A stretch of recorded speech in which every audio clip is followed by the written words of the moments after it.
Welcome, average viewers, to the video where today we have a very special guest with us, Chase Harward, here to talk about Oppenheimer. Welcome, Chase. Hey, thanks for having me. Chase has a very accomplished background studying economics, political science, anticipatory intelligence, and international relations.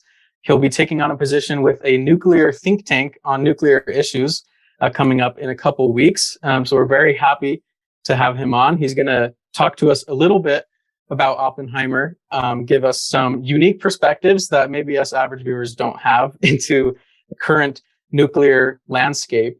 But primarily, this is a channel focused on movie reviews. So let's first dive into this movie. And let's hear your critical reaction, Chase, about this movie from a filmmaking standpoint. I echo what a lot of the critics have said about this movie. I think it's a towering achievement for Christopher Nolan. And I think he had the right touch on laying out not just the flaws, but also the very real accomplishments of Oppenheimer. I remember I saw a teaser for this movie like a year ago, just out of the blue, at another movie. And I was like, oh my gosh, this is the perfect movie for Christopher Nolan to be making. And he just absolutely knocked it out of the park. I loved especially the sound design in it, and the score was beautiful and haunting at the same time. And there was, I think the best way to summarize just everyone's reaction to this movie was at the very end, when when screen cuts to black and the credits roll, we all were just sitting there for like 15, 20 seconds just thinking. And I've never been to a movie where that is the reaction to it. So absolutely loved it. It also terrified me, which is slightly scary considering that nuclear weapons are what I study. Yeah, I completely agree with that.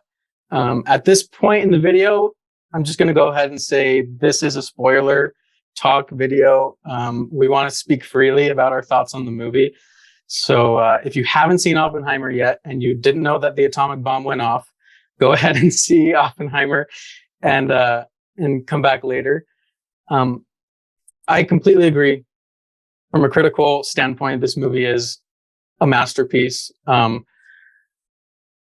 For me, Christopher Nolan, he's my favorite director. I love him, everything he does, but I have had issues with him in his past few movies, right? A lot of sound mixing issues.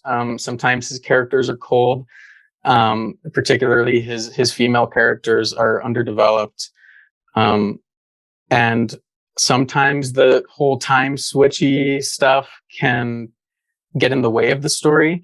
But I think he addressed all of those things in this movie and fixed all those issues, and they all work perfectly. I mean, the sound mixing is absolutely amazing, like you said.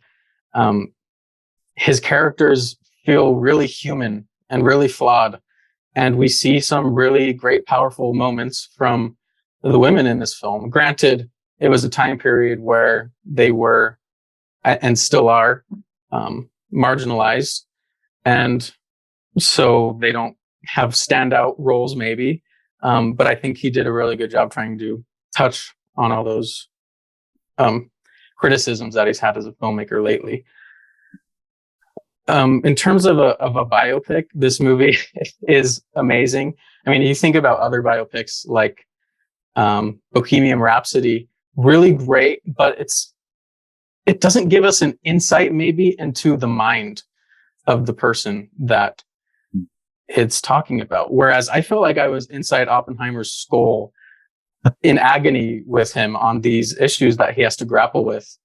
Just super amazing. Some people, Matt Damon has spoken a lot about how this script was written in first person, where instead of saying Oppenheimer walked across the room, it says I walked across the room. And that's not common at all to do in screenplays. And it was to inform the actors and everyone involved with this project that this is a movie about Oppenheimer. He is the pivot. He's the fulcrum. Everything relies on him and Cillian Murphy's performance, which was standout. Absolutely. Well, and one other thing that I might mention, and I don't know if it's something that you picked up as well, but in other biopics that I've seen, namely like a Lincoln type of movie, most of them kind of take their time, like in their pacing, and they walk you through, between scenes, and they really kind of linger on a lot of scenes. This movie is not that. It it almost breezed you through each scene. You never got enough time to really figure out what had just happened. And then they're moving on to a completely completely different plot point. And I thought that was masterful, especially with nuclear weapons, because, that really just reflects how the bomb was created. As it was this seemingly unstoppable invention that, we didn't really have much time to think about the consequences of it afterwards. I thought it was awesome that they reflected that in the movie. Yeah, that's totally true. And a lot of this movie revolves around conversations, yet the pace is absolutely relentless. The intensity is so high the entire time, even through just conversations. And I was seeing some people on TikTok say how boring this movie was, and I just do not understand that. The attention span of our generation is so low because of TikTok. I can't understand how you could perceive this movie as boring. It was so intense the whole time. Yeah, absolutely. It felt like I was watching a horror unfold in front of me, which I think just heightens how scary and amazing the entire movie was. Well, another thing that I thought was interesting from the movie, I was reading from a lot of people. They were criticizing some of the unnecessary nudity in the movie, and these random sex scenes where he's reading, and he has that quote, that I am become death. I will admit that there were moments where I would see scenes like that, and I'm like, wow, I got to go see this movie again to really figure out what was going on. Yeah, sometimes even in this movie, sometimes it was a bit hard to hear. Maybe that's just me and my everlasting love for subtitles. But I personally, I think that, some of the nudity, it helped add realism to the movie and just give you the sense, for the very real flaws and vulnerabilities that these characters have. You're very, very symbolic in a sense. Yeah, absolutely. And Christopher Nolan himself says that the principal reason for the nudity was just to signal that this is an adult movie about adult themes.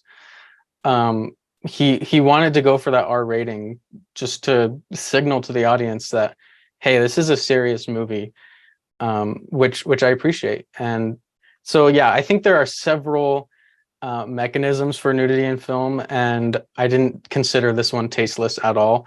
But people have varying opinions. That's the world we live in. But I've been thinking a lot about the editing, which plays a huge role in the pacing. Chris does something super interesting with the editing, and he has a team of editors, I imagine, that I don't know their names, so I can't give them credit. But the way the pace stays relentless is the characters will be talking about something like, we're going to build a town, and then it'll cut to the town that they're building. And so this helps infuse the conversations and keep the pace up by just cutting to whatever they're talking about. If they say, we need to find a man who does this, it cuts to that man. And that's actually a really interesting filmmaking device that clues into the audience about what they're talking about without having to give so much exposition, which I really appreciate, because one of his other criticisms was exposition. Christopher Nolan has a lot of exposition in his films, but this film didn't feel like they were explaining so much to us as they were presenting ideas for us to grapple with. Well, and I've also got to say, just from a conceptual standpoint, and obviously I'd say this because I'm the guy who likes to study nuclear weapons, but I thought it was so great just how well he unpacked the very real dilemma that not just Oppenheimer, but everyone on that team at Los Alamos was kind of going through. And they had that really interesting moment when he was in that meeting with President Truman after he had developed the bomb, after they had dropped it. And I thought it was cool because it reflects a real life conversation they had where, Oppenheimer goes in and he cries about just how there's blood on his hands. And Truman essentially tells him off and he's like, look, no one's going to remember you. They're going to remember that I'm the one who dropped it. And I appreciated that because I think it grounded us a little bit. Not just in, we have some sympathy for Oppenheimer, obviously, but there's some understanding too that this is not just about him. This is about so many other people. And, right. Far more people than just Oppenheimer have to bear the consequences of what he has helped to create. Even today, nuclear weapons, the kind of world that we live in, It was created by him, but I don't think he ever intended or realized it was going to look this way. Yeah, that's a great point. And I know that that's part of your expertise is in threat analyzation and also anticipating unintended consequences from our actions, which you'll talk about more. But just a little tease for the viewers that that's coming. I completely agree. The themes of this movie were so nuanced and complex, and who better to handle complex issues than Christopher Nolan? He tells stories unlike anybody else. I loved the themes of theory will take you only so far. Like I want to put that on a whiteboard in my house, just to remind myself that, eventually you have to act and you've just got to do something. I mean, it's taken slightly out of context, but great theme for us to engage with as an audience. Same thing goes for the themes of, the really political themes. What surprised me so much about this movie is I thought I would be watching a movie about Oppenheimer as a scientist, but truthfully, it was more about him as a politician. Absolutely. Yeah. And you really saw that with his many conversations in that third act with Strauss. Mm-hmm. And that was, by the way, something I did not see coming, to be totally honest. I knew a bit about Strauss. I knew that Robert Downey Jr. is playing him and he really loved the role.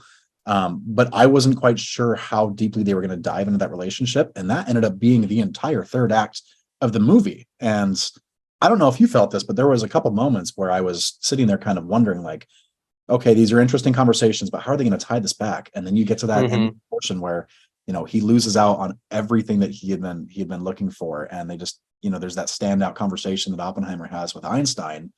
It was a masterclass in filmmaking. I mean, I'm not well versed in the art of film like you are, but it's just as a viewer, it was incredible. Right, and it was perplexing for me because you get to the Trinity Test, which you think is the climax of the movie, but Absolutely. then it goes on for like another hour, and you're like, what could be more important than the Trinity Test? Like, why isn't this movie ending? And that was my thought process during the movie, not because I wanted the movie to be over, but I was like, the structure of this film is so interesting that wasn't the climax, that things didn't wind down from there, that they kept going. And so I've been thinking a lot about that. And to your point, the entire process at the end of the film, would it be a judicial process? What did they call it in the film? It was the hearing. Yeah, the hearing that they were doing, and then the one where they were trying to grant his security clearance. Right. Yeah, the entire hearings is the third act, but it's also like the first act and the second act. It's infused throughout the entire movie. It's actually the real focal point of the movie. It's not the explosion. And just thinking about that makes me realize that Christopher Nolan wanted to make a movie about the consequences of the bomb and not the bomb itself. It's not a movie about the creation of the atomic bomb. It's about nuclear issues. It's about the politics surrounding them. And so to infuse the hearing into every part of the film, and that's what you're cutting back to, and that's almost like the base that you pull back to, super insightful way to tell the story of the atomic bomb by giving it context of its consequences in the future. And then to interlace that with just these knockout explosions that they had through the entire, movie. Yeah, obviously the Trinity Test, like we all knew the Trinity Test was going to be phenomenal. And I don't think there was very many, viewers that were going into it thinking that Christopher Nolan wasn't going to nail this practical effects atomic bomb dropping. But I still think he did manage to surprise me because, it was a no-brainer in my head that I should have thought about this, but when it goes off, there's no sound and you just see the flash of light. I did not realize that he would have such an eye towards detail on this and realism, because that's what would have happened. And there was so many of us, like I talked to other people outside of the movie after it finished, and we were all sitting on the edge of our seats, just waiting for the sound, for the explosion to hit afterwards. And I thought it was amazing. Yeah, I almost thought that it was never going to come. I thought it was just an artistic decision for it to have no sound. and then it freaking hits like 3 times. It's so good. What that scene will be shown in film schools for centuries to come. Along with that final conversation, the Senate aide has with Strauss as he's losing his vote. And, he's like, what could they have possibly been discussing? Like, what was it about me that they were talking about this? And it's like, well, maybe they weren't talking about you at all. Maybe it was something more important. And then it took me a second, at least, when I saw their conversation, I was like, oh my gosh, like they were having the most important conversation. Like they were talking about the most important thing that they could have possibly been talking about. And then the movie was over. And I think that's why so many of us were just sitting there trying to think about what comes next. Right. And I think that's another signal from Christopher Nolan that, I mean, he puts so much stake into the endings of his films because he believes that the only thing that people actually take from a film is the end. And so to end it on one of the most important conversations of all time about whether we actually destroyed the Earth by creating the nuclear bomb is to signal to us that we need to continue that conversation ourselves. Because personally, I almost feel like there's 3 generations that see the bombs differently. I mean, you have the generation that lived it and it was a national triumph. And then you have sort of my parents that grew up in the Cold War and they were actually scared that they were going to die in nuclear war. And then maybe our generation where we know about nuclear bombs, but I'm not scared about them. I don't think anything is going to happen. I don't think, and so this movie brings up these questions again and brings this looming threat of like, hey, we can actually still destroy the Earth many times over. And that's just always there. Did you know? So that was really interesting for me because I'm one of those people that I don't think about the nuclear threat often. And you do, which is why you're here today. Well, and to your point, I mean, I think what I love so much about the movie was that it's going to hopefully renew the conversation around nuclear weapons and around the caution, and I'll touch on this later, but just around the caution that we have to have when we, talk about their use, God forbid, or even just, their value, what purpose they serve today. One note that I will make, I was reading a bit about this. There's a lot of people critiquing the movie saying that, this was a great movie and whatnot, but Nolan didn't pay any attention, didn't make any reference to the community of folks in New Mexico that suffered from the nuclear fallout after the Trinity Test. They're called the Downwinders. And just this, this group that really suffered immense consequences from it. And the movie doesn't even nod to it. And one thought that I had about that, because I took their point. I thought that was, really interesting that, the movie decided not to even reference it.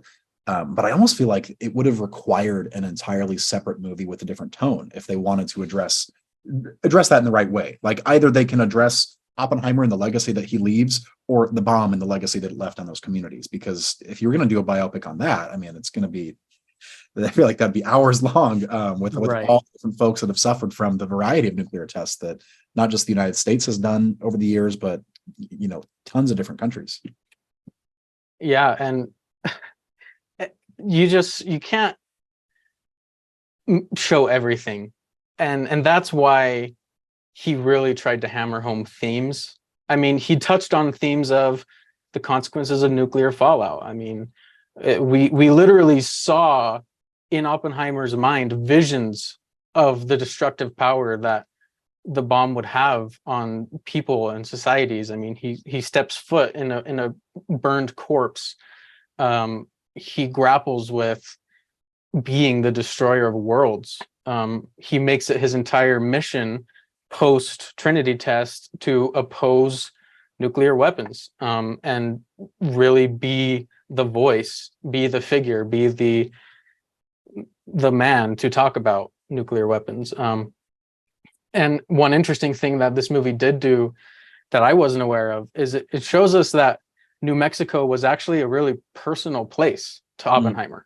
It wasn't just some, hey, let's go out into the desert. It's like he went there with his brother. He went there for family vacations. This place was meaningful to him as well, which might have been one of the ways that this movie addresses that issue. But again, people with different perspectives, and all are valued. And the good thing is that we're having a conversation about these things. That's the point. Absolutely. And I hope that the conversations continue because, like you mentioned, with our generation in particular, we kind of just forget that nuclear weapons exist and that they're around. And the scary truth to face, and I think this movie shows us, is that the threat of nuclear war has not gone anywhere since the Cold War ended. I mean, sure, the Cold War ended, and we have far fewer nuclear weapons that are in various arsenals these days.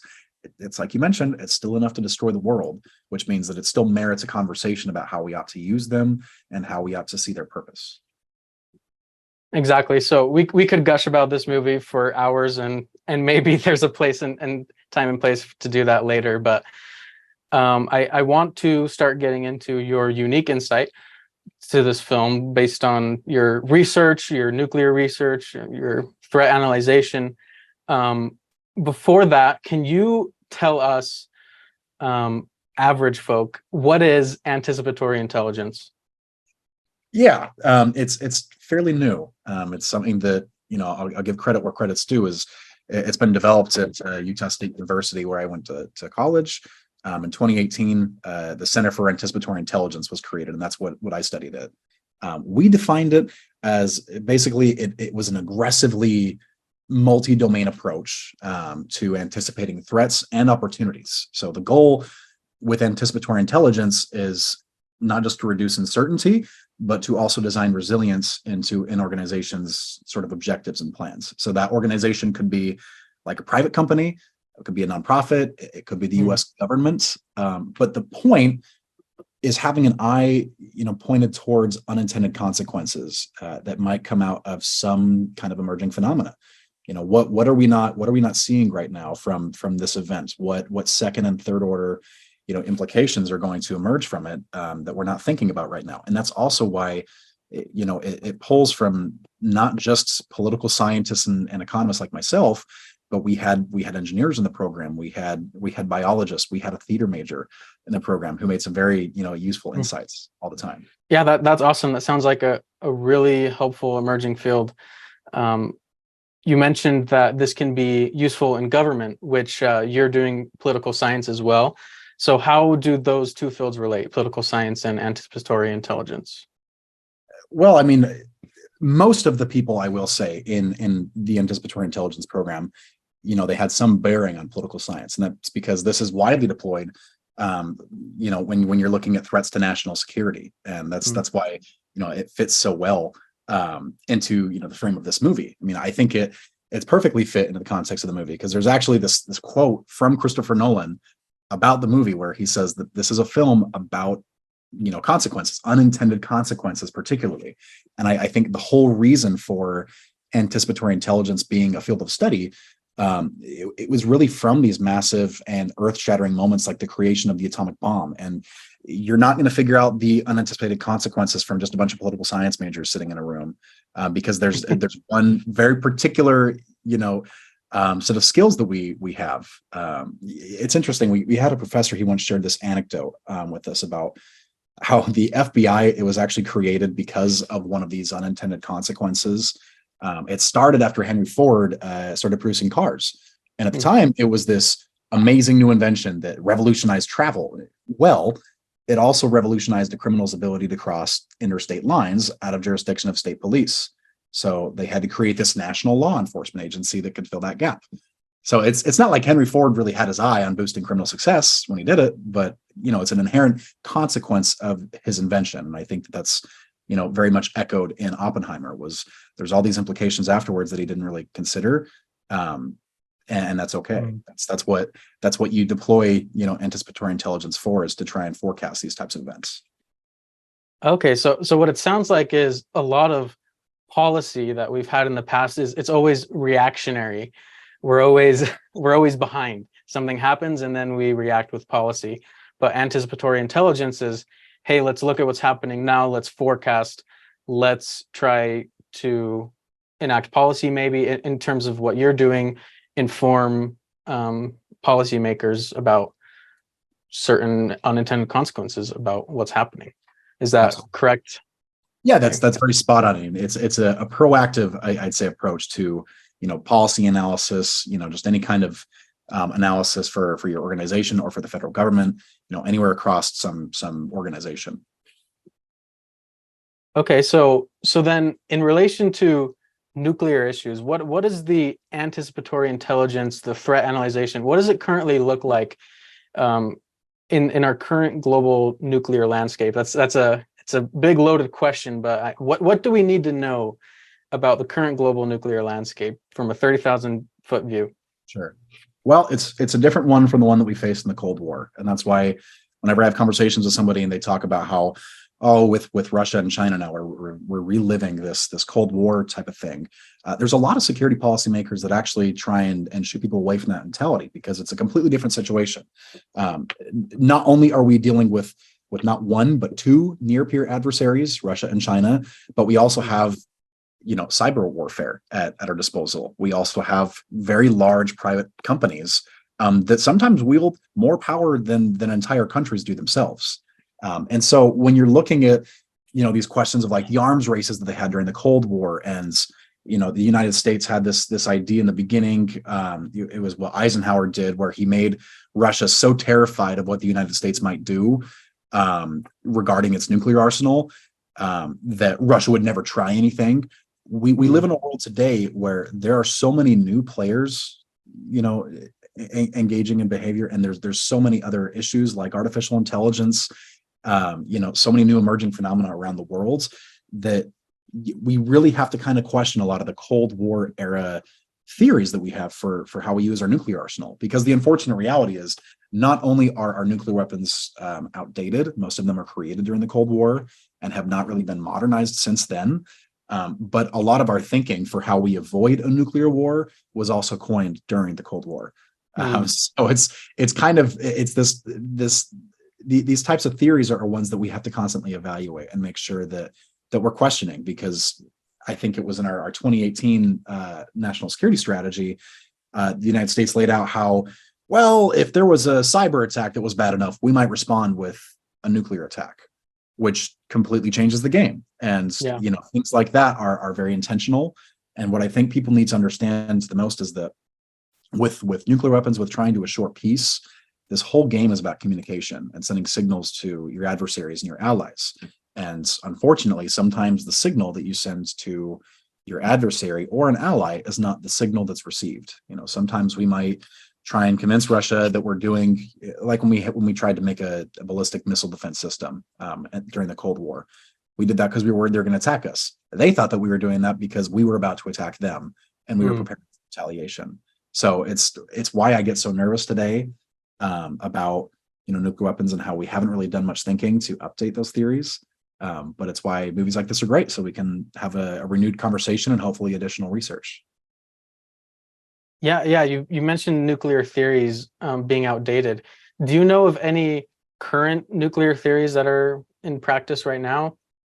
Yes, the most widely used one that I'd say we rely on above really all else is it's called deterrence, and it's this idea that you can scare your adversary so much about the consequences of them attacking you that they never attack you in the first place. So it's all based in fear, which is why nuclear weapons are particularly well suited for this, because they are kind of designed to terrorize people. There's this horrifying weapon that can cause mass destruction in an instant. And it's why Oppenheimer in the movie mentions that, we have to use this weapon, because once they use it and understand it, they'll never use it again. That's the whole idea of deterrence. And that's what we rely on today, as we have this nuclear arsenal. We have just enough to really ruin the whole world, basically. And that sends a message to adversaries and to allies not to attack each other. Otherwise, you might get a nuke in response, and we might basically cause the world to end tomorrow. And the scary thing is, over the years, it's kind of led to these nuclear brinksmanship types of games where the US will threaten something and Russia threatens something back, and both are kind of playing this game of chicken, and all of us are sitting here on the sidelines being like, hey, please don't mess up. Like, please don't miscalculate. So I would say deterrence is probably the biggest one. Yeah, and that doesn't sound too far off from what Oppenheimer at least mentioned in Christopher Nolan's interpretation, which is when he walked in on a meeting, he had his chance to speak, and he said, this will usher about a new era of peace. Basically, the mutual assured destruction. This movie sort of touches on that idea, and I don't know if that was an idea Oppenheimer had at the time, or if that's Christopher Nolan's retrospective interpretation of Oppenheimer. Have to do some additional research on that. So speaking about Oppenheimer retrospectively, I'm wondering if this film has any impact on you and the role you're about to take on with this nuclear think tank. How has this movie influenced your perspective on nuclear issues? I would say deeply. It's deeply impacted me. What the film really did to my perspective on nuclear issues was just remind me how delicate today's current peace is. I think our theories of deterrence have to be constantly evaluated and questioned, because otherwise we risk, one state miscalculating and starting this chain reaction that the movie touches on. All it could take is for one bomb to drop. And the movie definitely makes its position on the future clear, with that final comment about how, I think we started a chain reaction that's going to destroy the world. I take a more optimistic approach. And I think that as long as we have folks that are continuously, looking at these issues, that are communicating with other nations, we have not had a single nuclear weapon used in anger since World War II. And I think that we can make sure that it stays that way. I mean, that's why deterrence as a theory really has any value, is this idea of mutually assured destruction.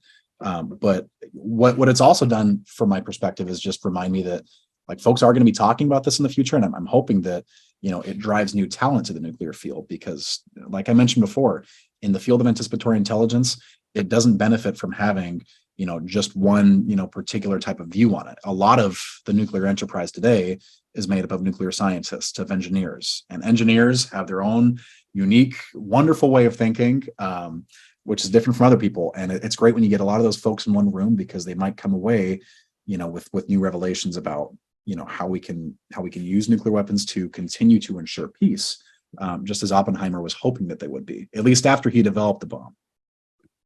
Yeah, it's almost like the Manhattan Project approach. Let's get all these great minds in one place to theorize about and ultimately construct the nuclear bomb. I think hopefully this movie brings about another era where some of the brightest minds in the world are engaged in a conversation about nuclear issues.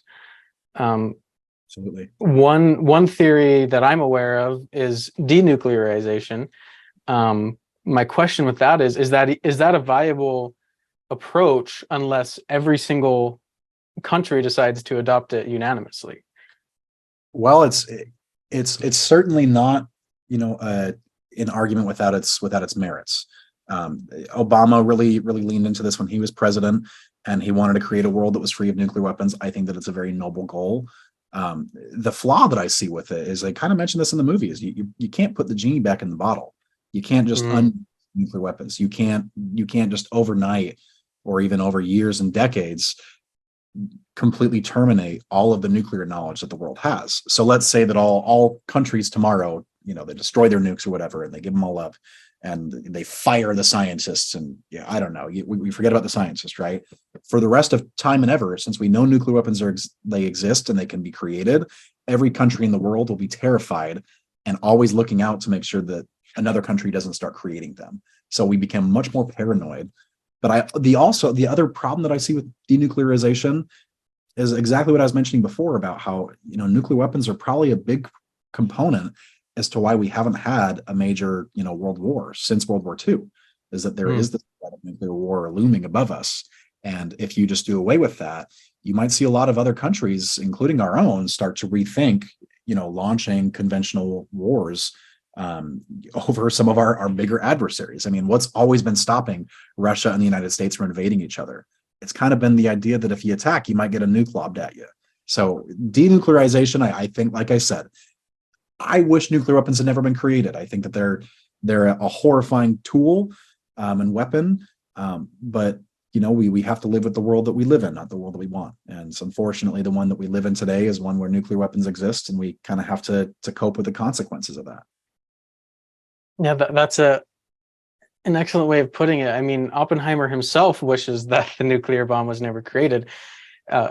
for him, he was between a rock and a hard place where he didn't want the Germans to have a bomb. He knew what that would mean. It was a race. One of the issues that Christopher Nolan was trying to touch on, um, one of the reasons he wanted to tell this story was the concept that when they did the Trinity test, they couldn't rule out the possibility of destroying the Earth. Um, and you see that theme run right until the end, where Oppenheimer believes that he destroyed the Earth in creating the atomic bomb. It wasn't a chain reaction in the atmosphere, but it's a chain reaction of everybody destroying each other with nuclear weapons, which is maybe a pessimistic view, but maybe it's the one that Oppenheimer carried with him throughout his entire life, and one that we have to grapple with today. Well, and it's one that I think we should never really forget about. And that's why I think this movie is going to be so valuable, is for this generation that forgets that nuclear weapons exist. Well, here they are. And they're never going away for all of time and eternity. And that is a sad and scary concept. But it's one that we can make the most of. And the way we can make the most of it is by trying to ensure that nuclear weapons are used for peace and not for war, just like Oppenheimer wanted. And I just think it's so interesting because, he, like you mentioned, he points out throughout the entire movie that it's like, if the United States doesn't develop the atomic bomb, the Germans will, or the Soviets will. Someone's going to. The knowledge is there.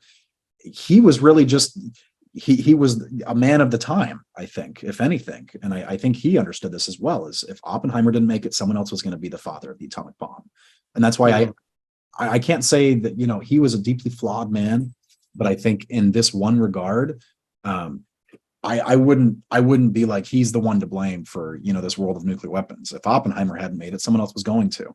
So I think it's kind of sad that he had to live with the burden of having created this thing, when in reality, if he hadn't, maybe it was going to be Edward Teller who developed the atomic bomb. The man who created the hydrogen bomb. Like it really could have been another physicist. And that's why I think it's just interesting that he they spent so much time focused on his headspace after he created the bomb, and how much guilt he carried from it.